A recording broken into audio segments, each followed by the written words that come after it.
Happy 2021. Man, y'all look great. Oh man, what a great January 3rd is my wife's birthday today, so happy birthday to you. I didn't say that last service, so hopefully she's watching this service. Oh, please. All right, I just prayed that into existence. So, hey, I'm excited that you all are here. If you don't know who I am, my name is Chris. I serve here as one of the pastors. I'm honored to start 2021 with you and to launch this new series we're calling Breakthrough, an opportunity for us as we start this year to really cry out to God and say, God, we want to see you move. We want to see you work. We want to see you do something incredible through us and through Crossroads, and we're really excited about it. We start every year with an annual fast. It's a 3-week fast. We invite everybody to do it corporately.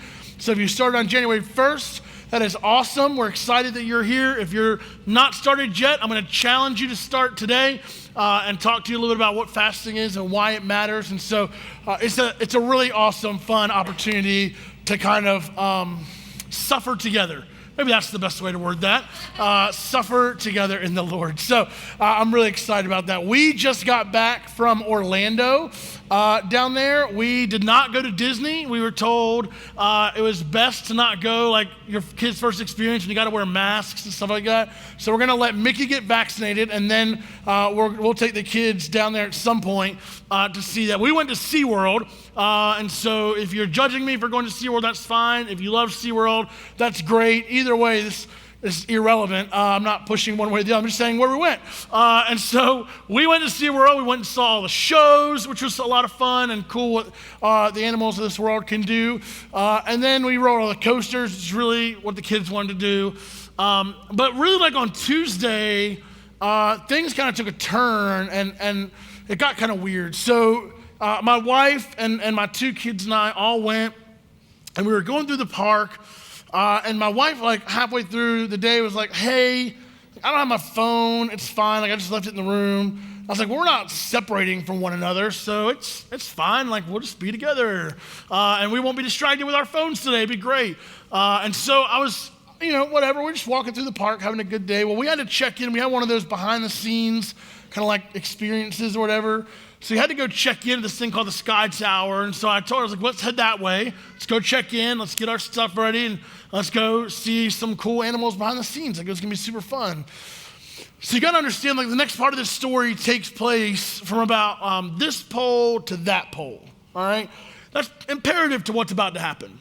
And so we're at this pole right now. And we're all standing here as a family. And I go, all right, let's go check in, which was just over here at this pole. Okay, not a far walk. Literally just cross the street. So I said, let's go. I grab Aiden, and Allie is with my wife. And so we begin the process of walking, and Aiden and I make it to this pole.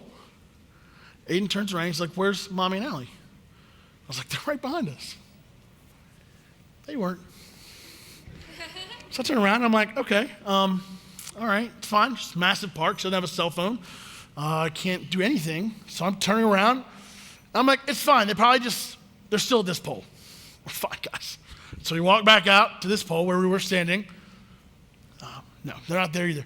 So she's like, okay, all right, we're fine, guys. Everything's fine. Everything's doing great. Everybody's having a good time, right? Everybody's smiling still. And so my son goes, maybe they went to the bathroom. Logical answer. I felt like I was playing Family Feud at this point. Like, good answer. Let's go to the bathroom. Yeah. And so we walk to the bathroom. We're standing there like, one of these women that walks out of this bathroom is going to be my wife. Come on. Like, so nothing. So I walk back out. I'm like, okay, all right. So she's not in the bathroom. She didn't cross the street.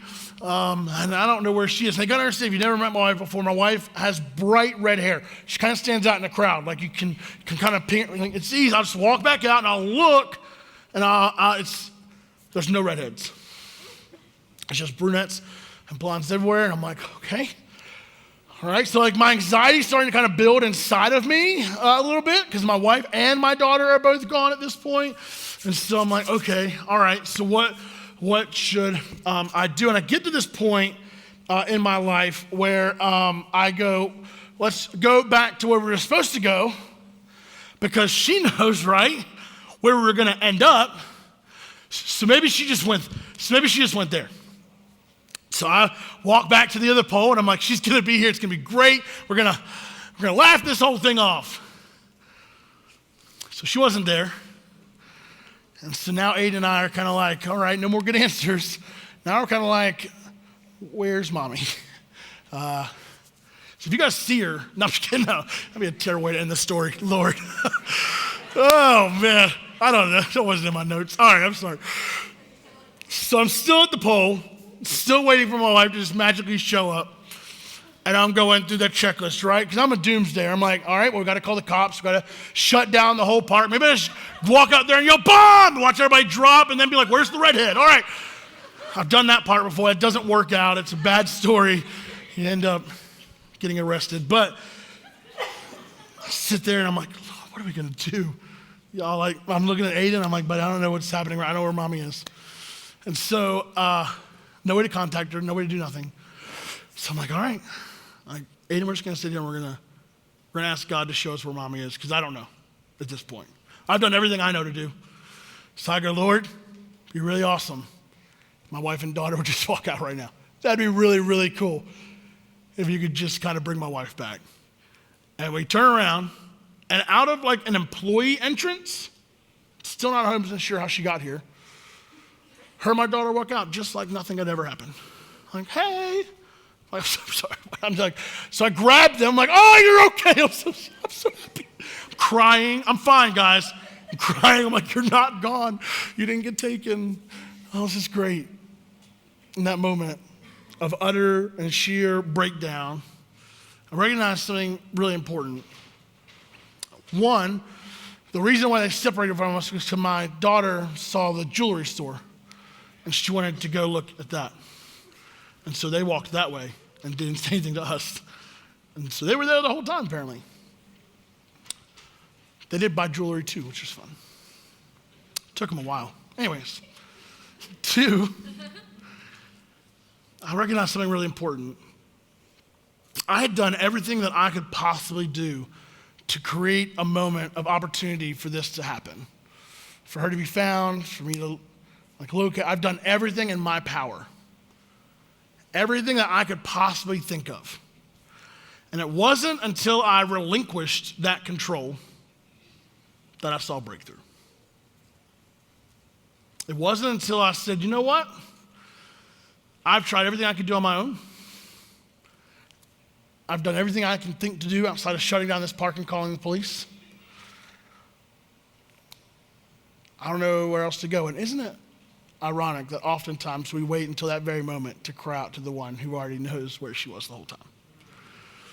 And so that's where I go, okay, all right, I get what's happening here.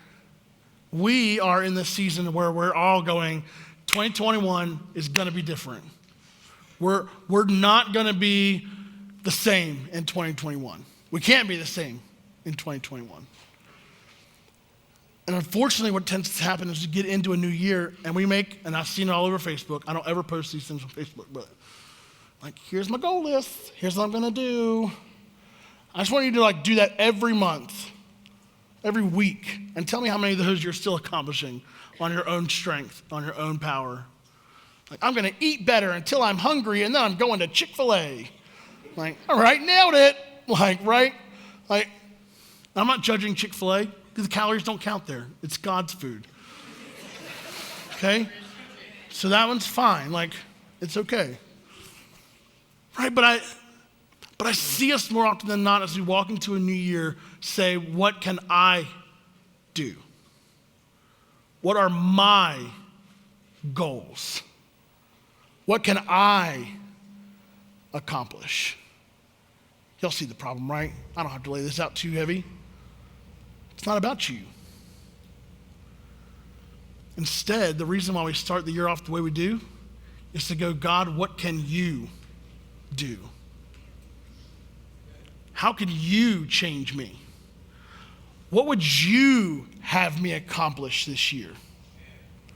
When we divert our focus to what isn't as important, we tend to focus heavily on ourselves inwardly rather than vertically to the one who can actually accomplish it. So I want us to look at Matthew chapter 6 this morning, and we're going to kind of jump around to a couple different places, but I want us to hang out really in Matthew chapter 6, because here's what I've come to realize, that when we make a radical step towards God, that God is going to move, that he is going to do something. And so look at Matthew chapter 6. I want you to see what Jesus says about fasting. And I want to point out something really important.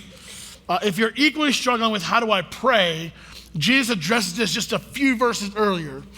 In the beginning of chapter 6, he's like, when you pray, pray like this: Our Father who art in heaven, hallowed be thy name. Like that's the section right before this. And context matters, so just file that in there until the end of today, and I'll tell you why it matters.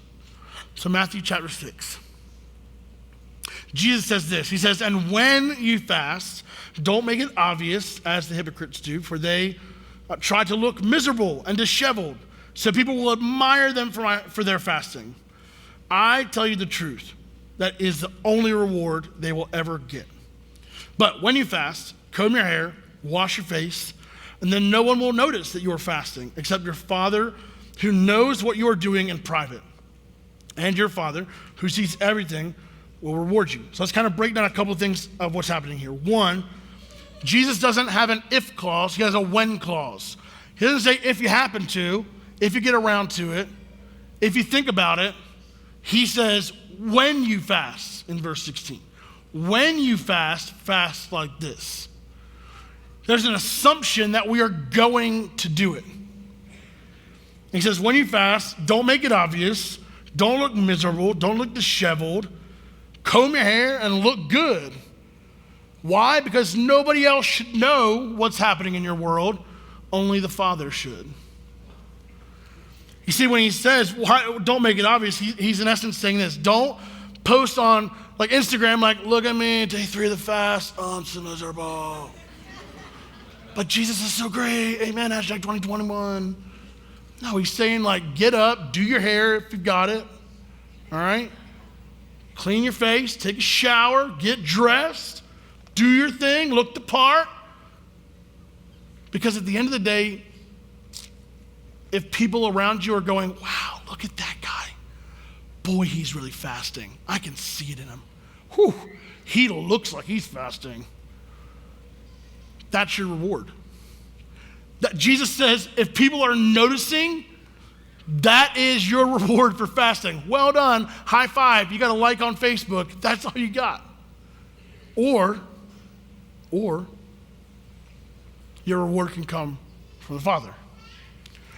See, the one who we want to notice is not our friends, it's not our family, it's not anybody else other than the Father. And when the Father sees it, it says he will reward you. Now, that may not be a reward like you get today or tomorrow or the next day. It might be a reward you get in heaven. But at the end of the day, I can promise you this: you'll get nothing if you're chasing after everybody else to see how good of a job you're doing fasting. Look at me. Look how great I'm doing, guys. Do you see me? Do you see me fasting up here? And so that's what he's claiming. And that's kind of the first life lesson I want us to walk away with. When we fast and we pray, God releases his reward into our lives. There's this opening of God's blessing into our lives, not because of how great we're doing, but because of how good he is. In Matthew 16, Jesus continues kind of on this idea of what is fasting. Because that's the thing, right? We got to define what is it that we're doing when we fast. Is it just, I'm not going to eat food? Maybe. But fasting at its very root is self-denial. It's saying, I'm not going to give myself something that I long for, that I desire, because it pulls my focus from what is more important. Let me read in Matthew chapter 16. Jesus says it this way. He says, if anybody wishes to come after me, he must deny himself, take up his cross, and follow me. This is the whole idea. It's about removing the distractions in life and desiring God more than those things. So maybe for you that means I'm going to give up food. Maybe for you that means I'm going to give up Netflix. Maybe for you that means I'm going to give up Maybe for you that means I'm going to give up Facebook. Maybe for you I'm going to give up the news. But Chris, who would watch the news if we don't watch the news? Who cares? I'm a firm believer of this. If we would fast from the news and social media for 3 weeks, I bet we would be a much happier church. I'm just going to be honest about it.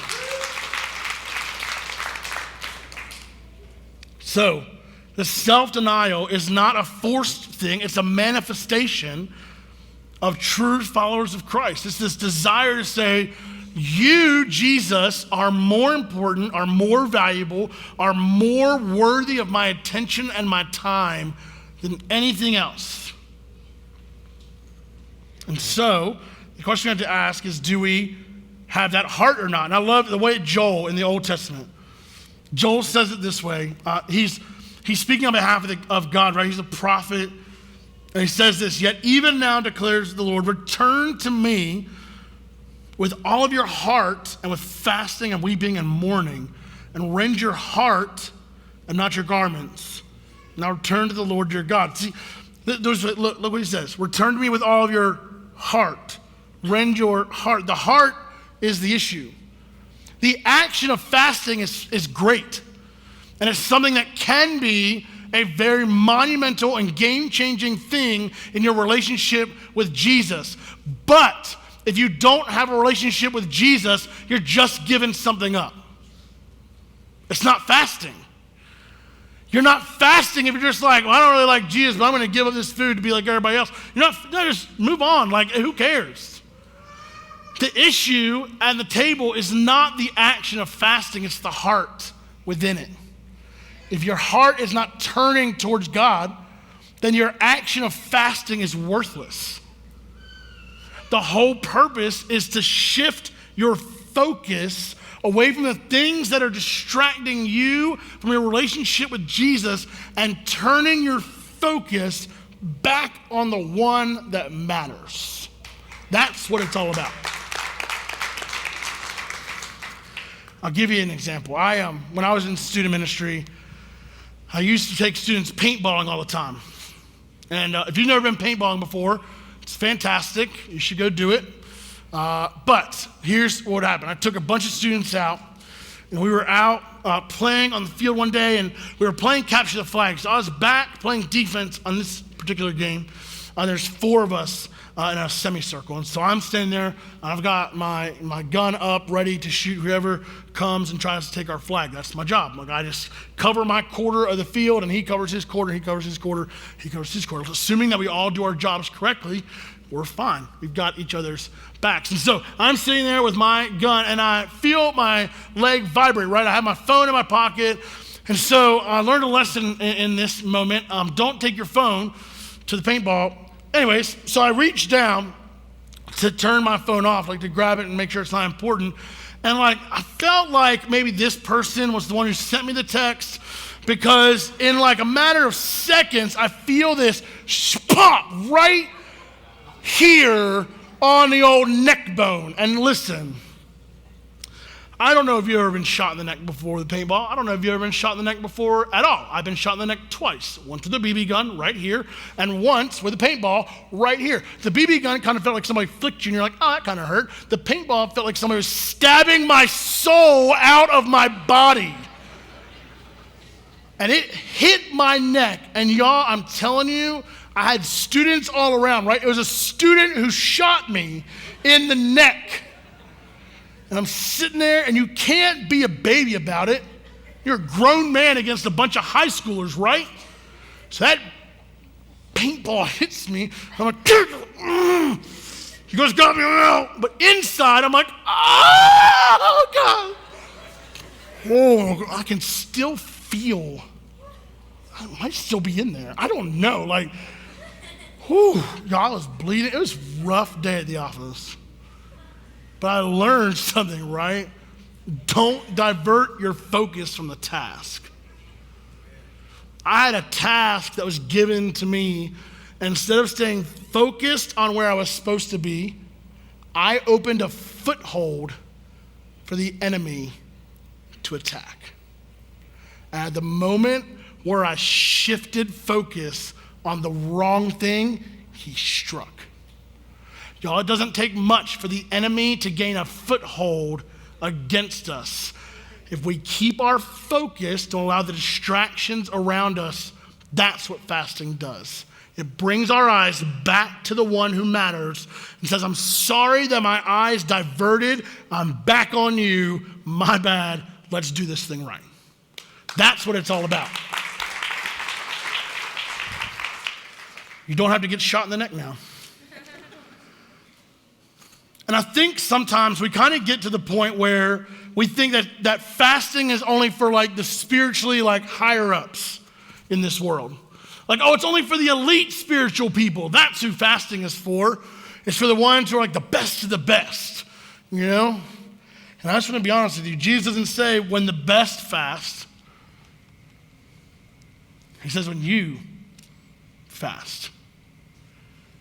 There's an expectation of all believers that we would fast. And he continues in Matthew chapter 6 because he's giving us, right? He's kind of setting the stage for us. And in Matthew 6:33, he says this. He says, seek the kingdom of God above all else and live righteously, right? Seek first his kingdom and his righteousness, and all these things will be added to you.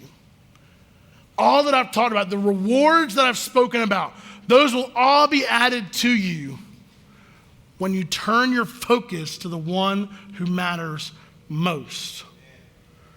And he taught it's not the action of the fast that matters. It ought to be a reflection of the heart that we have for him. This is the life the Holy Spirit leads us to. Don't seek out your needs to be met. Seek out the one who meets your needs first and foremost. Paul says it a different way in Romans chapter 12. He says, therefore I urge you, brethren, by the mercies of God, to present your bodies a living and holy sacrifice acceptable to God, which is your spiritual service of worship. See, when we are a living sacrifice, it is a form of worship, but worship only happens when our hearts are turned to the one who we're worshiping. You see, here's the problem. The reason why we tend to ask people like, hey, close your eyes when you worship or close your eyes when you pray is not because there's some extra holiness that comes from doing this. That's not it. It's because when you close your eyes, you remove and eliminate the distractions that are around you. So now instead of saying like, I see that guy needs to pull his pants up. I see that girl needs a shower. Like now we're not like looking around to see how we can judge everybody. Now we're focused on the one that matters and not on everybody else. Everybody else ain't your problem. They're not. Your focus when you walk in here, as you worship at home, as you watch online, your focus is on you and your relationship with God, not anybody else to your left, to your right. They are not your problem. Your focus has to be centered on the one who matters most. And that's what he's after. See, fasting, this is the second life lesson, fasting allows God to have my full attention. Why? Because you're constantly thinking about the thing that you just gave up. And when you do that, you go, now I'm going to go spend time doing this instead. For instance, part of my fast this January is going to be to give up Netflix, which I know you're like, okay, that sounds a little easy, Chris. You don't know me. I binged all of Cobra Kai the day it came out. And if you want to know how it ends, I'm not going to tell you. I'm not a spoiler. But that's it. Like here's what I found myself saying. I can binge 3, 4, 5, 6 shows a week because I can just sit like in my dead time, be like, and just watch show. Like, are you still there? Yep, still there. Keep them coming, buddy. You know what I mean? Grab me a pizza and sit down on the couch. I don't even care. Y'all can judge me. It's fine. That's why I'm telling you. It's confession. Confession's good for the soul. But I have to give that up. As much as I don't want to, I have to. Why? Because it is distracting me. I'm going, man, I don't have time to read any books this year. But I sure did watch 75 shows on Netflix, and 55 of them weren't even good. I just watched them because they were there, and they said, you should watch this. And I'm like, all right. When I get so bought in after like the second episode, I'm watching 75 episodes. I'm like, oh, what's happening? But that's the thing, right? We go, man, I don't have time to read the Bible, Chris. I don't have time to pray. I don't have time to do this. I don't have time to do that. I just go, well, check your heart. What do you have time to do? Well, I have time to do lots of video games. Great. Cut it out. I don't want to. What's going on? I don't ever like to make these statements, but I'm going to make it because why not? Like if you have more Facebook likes this year than you read like verses in the Bible, like that's a good sign of what you should fast from. Like when my screen time is a third of the day, that's a pretty good sign. You probably should like cut some of that out. So what is it that you should fast from? I can't answer that question for you. I do know that if I asked around the room more often than not, people would say, no, I don't fast. I mean, who would want to, right? I was talking to somebody this morning, like I got the headaches, I'm tired, I hate this. No, they didn't say I hate it, but they did say all the other things. And that's true. You fast from food, your head starts pounding, you kind of get a little lethargic, kind of get a little angry. And for me, it's not a little. You get a lot angry, kind of shake a little bit because of how mad you are, right? Because you're detoxing from all the nastiness you put in you. I get it. But I want to flip that question for you. Who doesn't want you to fast? Like, just think about it for a second. Who recognizes that there is incredible power and freedom and breakthrough that comes through fasting? Who is it that recognizes the power that comes from is because you have removed his distractions and replaced them with the ones of the Lord. The one who does not want you to fast is the enemy. The enemy recognizes, yeah, don't do that. It's hard. That's tough. Who's gonna do all these things if you don't? Who's gonna be the social media troll if you're not? Who's gonna watch all the news and tell all their friends about it? Who's gonna fight for the masks? Who's gonna fight against the masks? Who cares? This is not what we are here for, friends. I could care less one way or the other. Political spectrum, don't care. Masks, don't care. Here's what I do care about. How is your relationship with Jesus and what's distracting you from growing in it? If we are caught more often than not focusing on the things that are not of the Lord, it's a good time for us to sacrifice that at the altar and focus on him first. And that is what the fast is all about.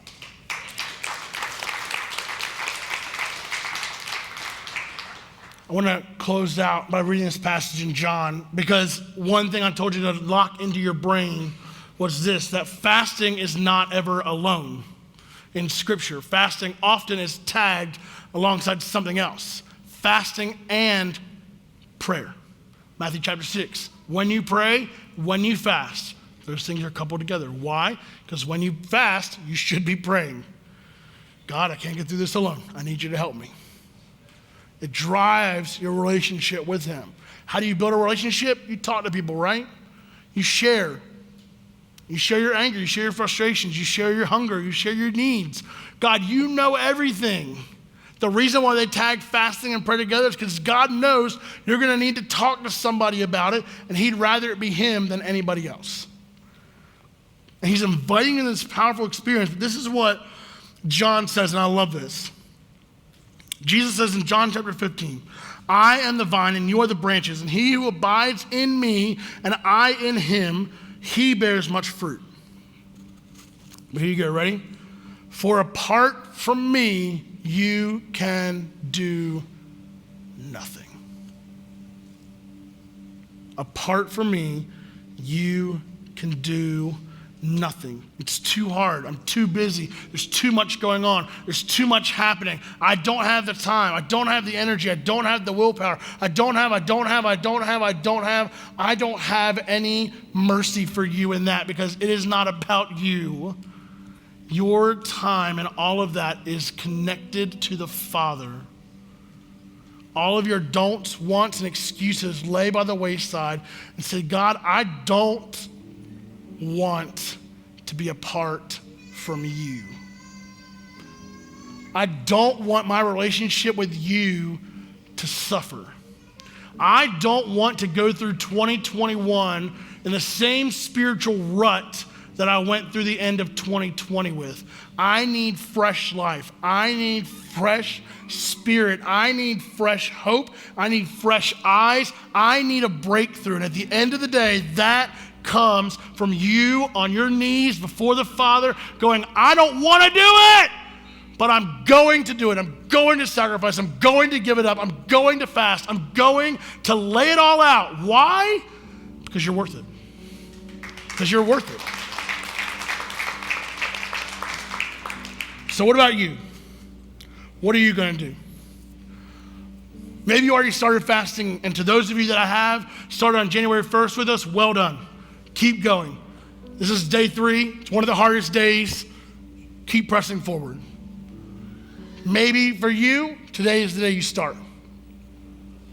Today is the day where you go, you know what? I'm all in. I wasn't going to, but I want to break through. I want to figure out what I need to do in order to see God do something incredible. And if this is it, I want to do it. I'm all in. I want to be a part of it. Maybe for you, fasting doesn't make sense because you don't have a relationship with Jesus yet. And today, that's where you need to start. You need to start by saying, God, I don't know what's going on. I don't know all the answers. I have my doubts. I'm struggling.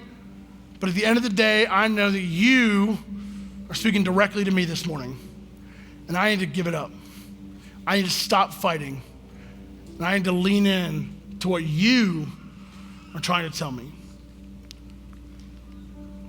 Let's have a year in 2021 where we can look back in December and look back across our year and say 2021 was a year of breakthrough, was a year of spiritual breakthrough, was a year of financial breakthrough, was a year of relational breakthrough, was a year of health breakthrough, was a year where we saw God do something in us that we've never seen before. Can we look back at January and say it all started right there?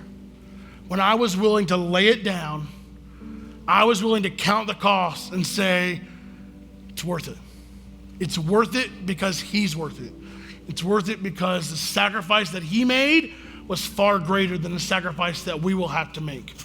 Your small amount of food that you'll be missing will never, ever, ever surpass the pain and the sacrifice that your Savior made on your behalf.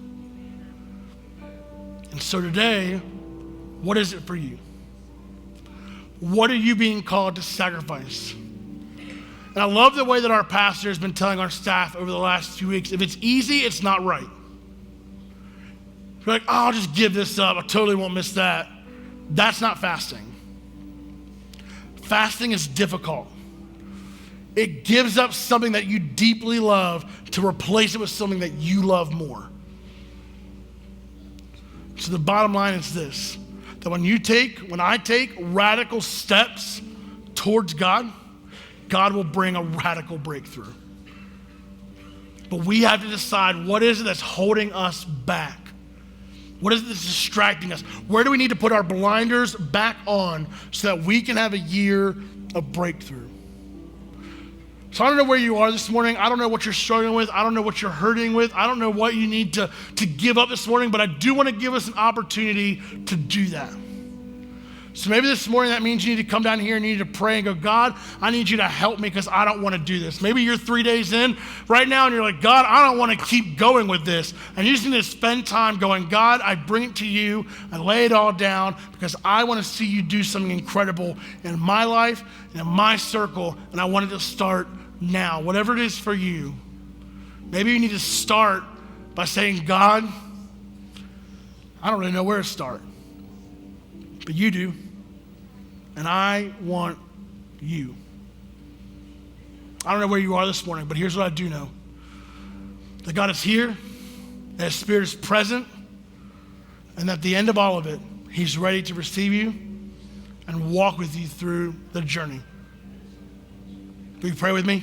Jesus, thank you so much for the opportunity that we have to worship you. Thank you for the opportunity that we have to sacrifice for you. Jesus, we know that these next 3 weeks, they're going to be difficult.